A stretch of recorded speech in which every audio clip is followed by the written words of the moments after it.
جب 8 فروری کو میں نے لوگوں کو نکلتے دیکھا، جتنی کچھ پری پول ریگنگ کی گئی، ہمارے کینڈیڈیٹس اٹھا لیے گئے، جلد سے جلوس نہیں کرنے دیے گئے، کسی کچھ بھی نہیں کرنے دیا، لیکن 8 فروری کو جب عوام نکلی، وہ نون لیگ اور پیپلز پارٹی کے جب ان کے کیمپ میں جا کے سر وہاں سے پرچی بنوا رہی تھی، اینڈ پہ جا کے خوف میں جا کے ووٹ عمران خان کے کینڈیڈیٹ کو دے رہی تھی، کسی بینگن کو، کسی جوتے کو، کسی سبز مرچوں کو، جو بھی نشان تھے۔ 5 بجے رات کو قوم نے سوچا کہ ہم نے اپنا فرض ادا کر دیا۔ رات کو قوم آئی، صبح 5 بجے تک پوری قوم ایسے جاگ رہی تھی جیسے بیلٹ باکس کے ڈبے ان کے ساتھ پڑے ہوں، اور وہ قوم حفاظت کر رہی تھی۔ نماز پڑھ کے قوم جب سوئی تو 9 بجے اٹھی تو پھر نظام الٹا تھا۔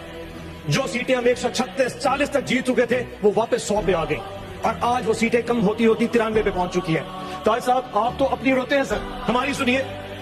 کہ جن لوگوں کے پاس فارم 47 ایشو ہو گیا، فارم 45 تو پریزائڈنگ آفیسر سے لیا ہی نہیں گیا، ریٹرننگ آفیسر نے بغیر فارم 45 دیکھے فارم 47 کے ریزلٹ ایشو کر دیے۔ فیصلہ پہلے ہو چکا تھا کہ کس کو کس اوقات پہ رکھنا ہے۔ ہماری